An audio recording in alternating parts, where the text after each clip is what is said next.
I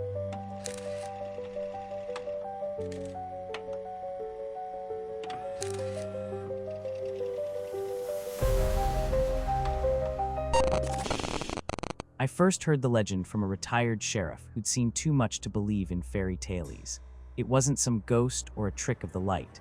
It was a story about a man, a cannibal who lived hidden away in a cave deep in the rugged hollows of rural America. I was skeptical at first, but as I dug into old records and talked to local residents, a pattern emerged. Whispered warnings, unexplained disappearances, and vivid accounts of a hulking figure seen lurking at dusk.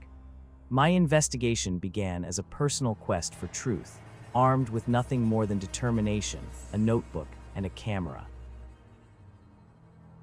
I arrived in the small town of Black Hollow on a chilly November evening, when the fading light made every shadow seem menacing. The locals were tight-lipped, offering only strained glances and curt replies when I mentioned the cave. Yet in hushed tones over coffee at a diner, I learned that the creature was said to have roamed these woods for decades, a man out of place, who hunted not for sport but for sustenance, preying on those unfortunate enough to stray too far from safety.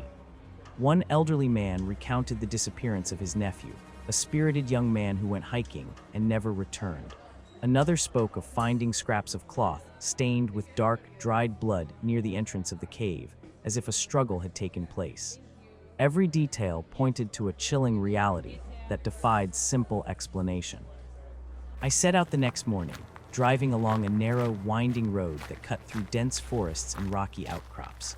My GPS led me to a barely marked trail, where the ground was littered with broken branches and old, weathered signs warning of dangerous terrain. The closer I got to the cave, the more the atmosphere changed. A heavy, foreboding stillness replaced the usual sounds of wildlife. As I hiked through the undergrowth, I couldn't shake the feeling of being watched.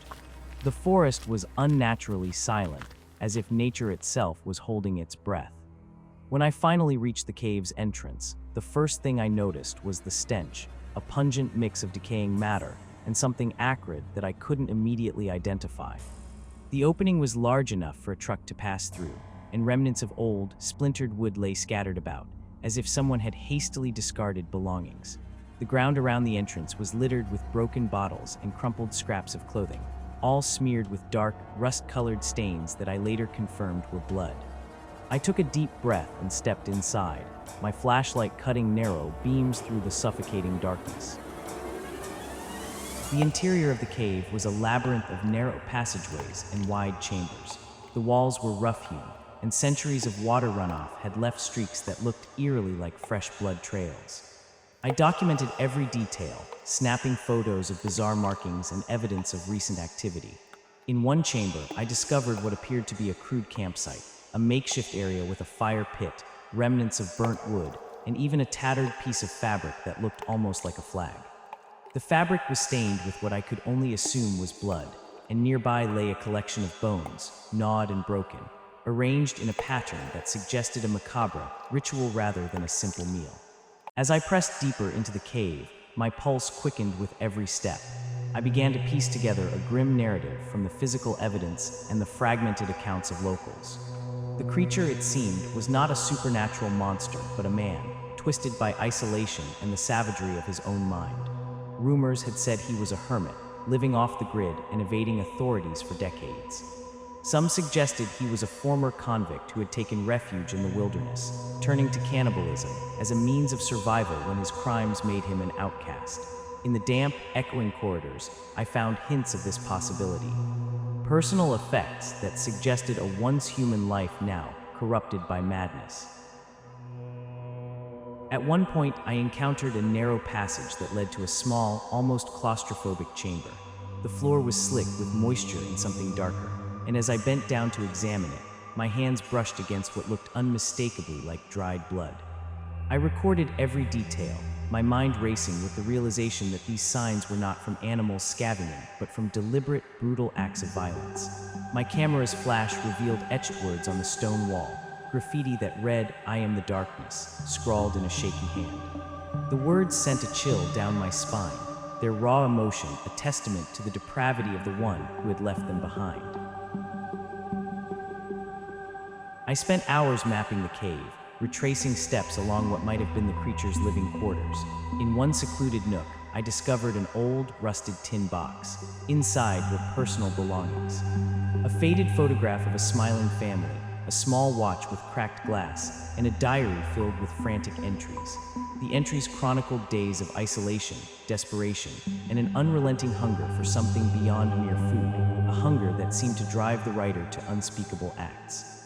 The diary ended abruptly, the final entry smeared with what appeared to be blood, leaving me to wonder if the writer was the creature himself, or perhaps an intended victim whose words were left behind in a final act of defiance. The further I ventured, the more I began to feel that I was intruding on a dark secret meant to be hidden. Every step seemed to echo with the footsteps of someone or something following me. At times, I caught fleeting movements in the corner of my eye, only to find emptiness when I turned. The oppressive atmosphere weighed on me, and I could almost hear the faint, guttural murmurs of a man driven to madness by isolation and cannibalistic cravings. I recalled the stories I had heard in Black Hollow, tales of a creature who would stalk lone hikers, dragging them away into the depths of the wilderness, never to be seen again. As dusk began to settle outside, I found myself in a large cavern that appeared to be the heart of the creature's domain. Here, the evidence was overwhelming. More blood, more discarded personal items, and even a crude map scrawled on a piece of leather that suggested a network of secret passageways connecting multiple hideouts. I set up my equipment, determined to capture whatever evidence I could.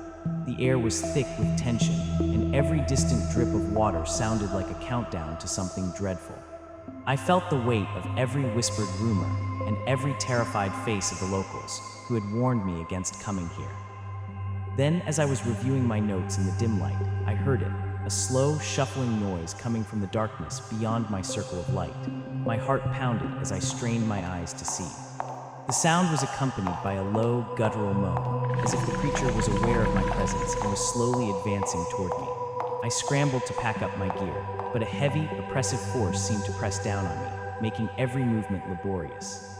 I could feel a presence behind me, cold and deliberate, and I knew that I had pushed too far into a realm of horror that I was unprepared to face. In that moment of terror, I fled through the maze-like passages, guided only by the instinct to escape. The darkness became a blur of narrow corridors and sudden turns, each step fueled by raw adrenaline and the primal need to survive. The sound of heavy footsteps echoed behind me, relentless and unnerving. I wasn't sure if I was being hunted by the myth itself, or by the man who had become the living embodiment of every nightmare ever whispered in the dead of night.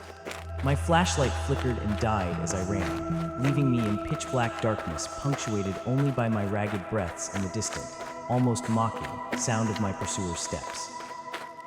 I eventually burst out of a secondary exit, collapsing onto the cold, damp ground outside the cave just as night fully took hold of the forest. The chill of the night air was a stark contrast to the suffocating heat of the cave, and for a moment, I allowed myself to believe that I had escaped the nightmare. But even as I made my way back to civilization, the horrors I had witnessed clung to me like a second skin. I spent sleepless nights poring over my photos and diary entries, trying to piece together the identity of the monster who had stalked me. Every image, every note, was a testament to a reality that was far more disturbing than any mere myth.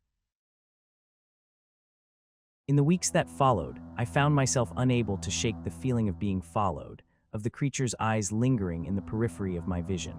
I attended local meetings, quietly asking questions about unexplained disappearances and urging caution to those who ventured too far into the wilderness. The townspeople's fear was palpable, and I realized that the legend had taken on a life of its own, a living, breathing nightmare that fed on the terror of its victims. Despite my scientific training and rational mind, I could not deny the raw, visceral evidence that the creature was real.